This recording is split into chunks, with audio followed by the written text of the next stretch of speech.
Installing your EnduraFlap through a wall.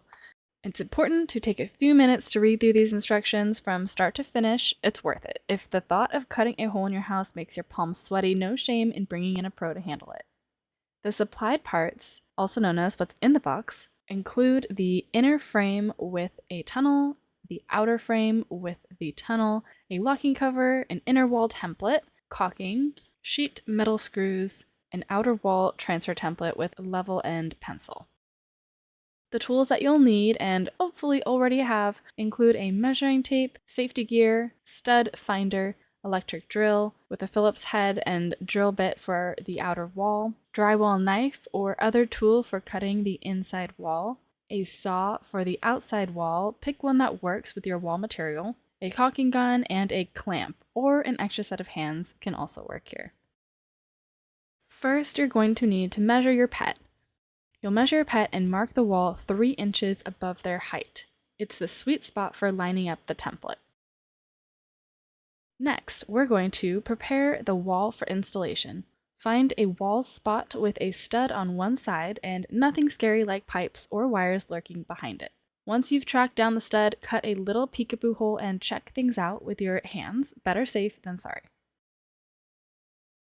Make the rough cutout.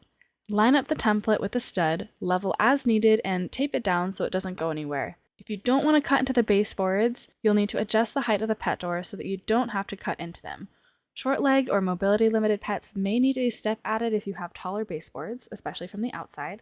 Consider how much your pet will have to step over from both inside and outside the pet door while still allowing clearance over their back.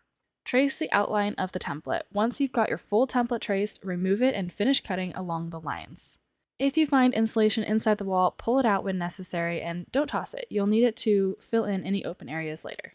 This is recommended but optional. Before moving on, add a bottom support stud between the wall studs to help secure the pet door. Pick a piece of lumber that fits your wall thickness and cut it to slide snugly between the studs, usually 14.5 inches, and lock it down with long screws driven in at an angle. Now we're going to mark the drill points for the outer wall. Take the included outer wall marking template and place it on the bottom left corner of the tunnel on the outside frame where it will gently touch the inside of the outer wall. The outside frame has the larger tunnel and will not have the locking cover in it.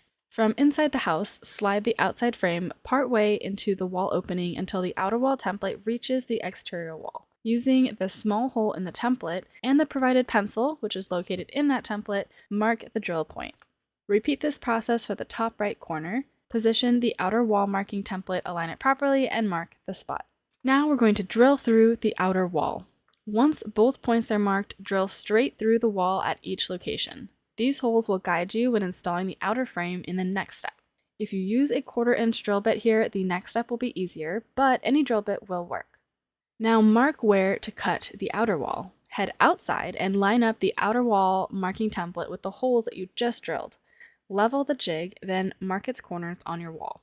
If you need a little extra help lining things up, stick the drill bit in the hole to use as a pin. This works best with the 1/4 inch drill bit, as I mentioned previously. After marking your 2 corners, grab the cardboard template and line it up with the corners you marked to trace out the cut lines. Then remove the template and get your saw ready for the next step. Now we're going to cut the outer wall opening. Cut the outer wall opening using the appropriate tool for your wall type, whatever it is, stucco, siding, etc. Then take your time cutting along the lines. It's all about accuracy here. Once you have your hole cut, you're going to insert your pet door frames. You're going to slide both frames, inside and outside, into the wall opening and telescope them together until snug against both walls.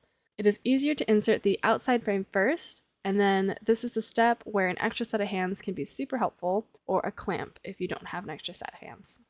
If you have a large enough clamp, when you use it to hold the frames together, the clamp itself will also hold the flap open, which will be helpful. Now you're going to secure the frame to the stud. Get the frames leveled and aligned, then grab a helper to gently squeeze them together from both sides of the wall, or use the large clamp, which can also hold those flaps open for you. While maintaining the pressure on the stud side, drive 2 screws through the tunnels where they overlap.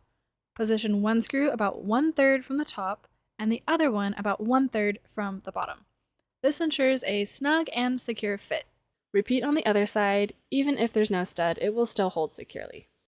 Now test your work. Test the flaps to ensure smooth operation. They should both swing freely in both directions. If the flaps catch at all, make adjustments before sealing the frames in the next step. Sealing the frame. To ensure your pet door is weather tight and energy efficient, follow these sealing steps. Seal the interior frame. Apply a bead of silicone caulk between the interior frame and the metal tunnel. Then seal the tunnel seams. Apply a bead of caulk along the seams where the two telescoping metal tunnel sections meet. This will prevent air or water infiltration. Then you're going to seal the exterior frame. On the outside of your home, apply caulk between the exterior frame and the wall. Be sure to seal the top and both sides, but not the bottom. You want that open for water to drain out. Now stand back, let your pet strut through their new pet door, and take all the credit. Well done.